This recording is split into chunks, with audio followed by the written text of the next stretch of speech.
இன்றைக்கு ஆகஸ்ட் 18 திங்கட்கிழமை காலை 9:35 மணி. எனக்கு பின்னால் வவுனியா பழைய பஸ் தெரிப்பு நிலையத்திலே பெரும்பாலான கடைகள் பூட்டப்பட்டிருப்பதை காணலாம். ஒரு சில கடைகள் பூட்டப்பட்டிருந்த கடைகளை சிலர் வற்புறுத்தி திறக்க பண்ணுகிறதையும் நான் நேரடியாக இப்பொழுது பார்த்திருக்கிறேன். அதனுடைய படங்களும் இருக்கின்றன.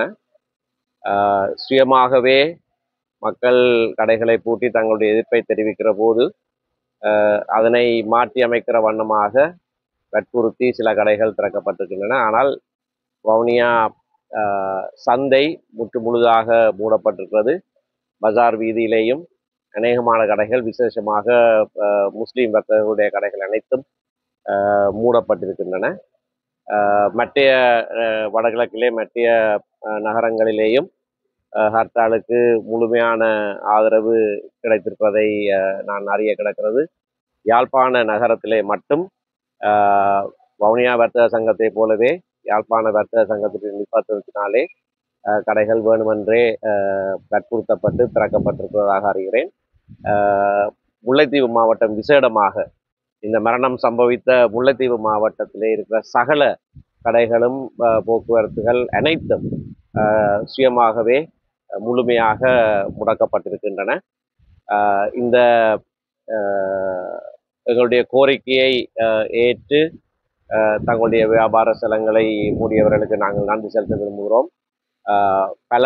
பலத்த அழுத்தத்தின் மத்தியிலேயும் இந்த முக்கியமான எதிர்ப்பு நடவடிக்கைக்கு தங்களுடைய ஆதரவை கொடுக்கிற வர்த்தகர்கள் மற்றவர்களுக்கு எங்களுடைய நன்றிகளை நாங்கள் தெரிவித்துக் கொள்கிறோம். முல்லைத்தீவு மாவட்டத்திலே நடந்த இந்த அனர்த்தத்தோடு தமிழ் பிரதேசங்களில் இருக்கிற மற்ற மாவட்டங்களும் முழுமையாக தங்களுடைய ஆதரவை தெரிவித்ததாக இருந்தால் இன்னமும் நன்றாக இருந்திருக்கும். அந்த மாவட்டத்துக்கு நான் போய் எவரிடமும் கேட்டது கூட கிடையாது. ஆனால் அங்கே மரணம் சம்பவித்த காரணத்தினாலே அவர்கள் தாங்களாகவே அதனை செய்கிறார்கள். கிழக்கிலேயும் திருவண்ணாமலை நகரத்திலேயும் பல பட்டினங்களிலே மட்டக்களப்பு நகரம் முழுவதும் இப்பொழுது முடக்கப்பட்டிருப்பதாக நாங்கள் அறிகிறோம். இந்த எதிர்ப்பை தெரிவித்த அனைவருக்கும் என்னுடைய நன்றிகள். யாழ்ப்பாணத்திலேயும் யாழ்ப்பாண நகரத்தை தவிர மற்ற எல்லா சந்தைகளும் மூடப்பட்டிருக்கின்றன. கடை தொகுதிகளும் எல்லாம் தற்போது மூடப்பட்டிருக்கின்றன. நன்றி. இந்த அரசியல் தலைவர்கள் ஒன்றிணைந்து ஒரு உண்ணாவிரத போராட்டத்தை நடத்தி இருக்கக்கூடாது என்கின்ற ஒரு ஆதங்கம் மக்கள் மத்தியில் இருப்பதாக தெரிகிறது. ஆனால் போராட்டங்கள் பலவிதமாக இருக்கலாம். அது அந்தந்த வேலைக்கு உகந்த போராட்டங்களை நாங்கள் தெரிவு செய்து நடத்துவோம். உண்ணாவிரத போராட்டங்களும் நடத்தப்பட்டிருக்கிறது. தற்போது அகில இலங்கை தமிழ் காங்கிரஸ் ஆட்சியில் இருக்கிற பருத்தித்துறை நகர சபை தலைவர் பருத்தித்துறை நகரிலே இருக்கிற இராணுவ முகாம்கள் மூடப்பட வேண்டும், அதற்கு எதிரான ஒரு போராட்டம் வருகிற 29ஆம் தேதி நடத்துவதாக அறிவித்திருக்கிறார்.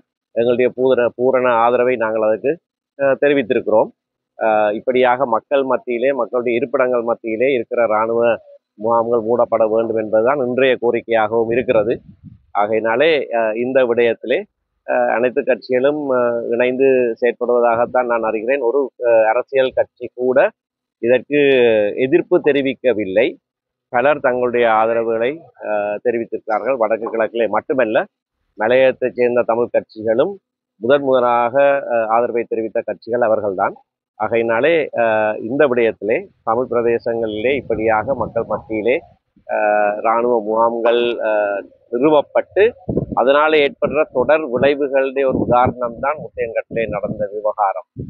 இராணுவத்துக்கும் மக்களுக்கும் இடையிலே நீண்ட காலமாக அவர்கள் அங்கே இருக்கிற காரணத்தினாலே பலவிதமான கொடுக்கல் வாங்கல்கள், பல சமூக பிறழ்வுகள் ஏற்படுவதை நாங்கள் பல காலமாக தண்டித்து வந்திருக்கிறோம்.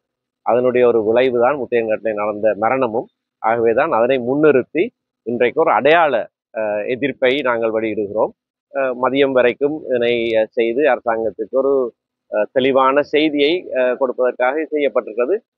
தொடர்ச்சியாக எங்களுடைய கரச்சை பிரதேச சபை தவிசாளர் கிளிநொச்சி நகரத்துக்குள்ளேயும் வாசியசாலை, பாடசாலை போன்ற பல இடங்களிலே இராணுவ நிலை கொண்டு பற்றி நேற்றைய தினம் சொல்லியிருந்தார்.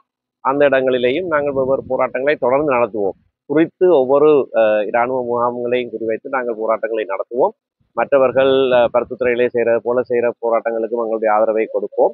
ஆனால் இன்றைக்கு இது ஒட்டுமொத்தமாக 15 வருஷங்களுக்கு மேலாக இப்படியான மக்கள் மத்தியிலே இராணுவ பிரசன்னம் தொடர்ச்சியாக அதிகரித்திருப்பதை எதிர்த்து ஒரு அடையாள எதிர்ப்பை மிக தெளிவாக அரசாங்கத்துக்கு வெளிப்படுத்தியிருக்கோம்.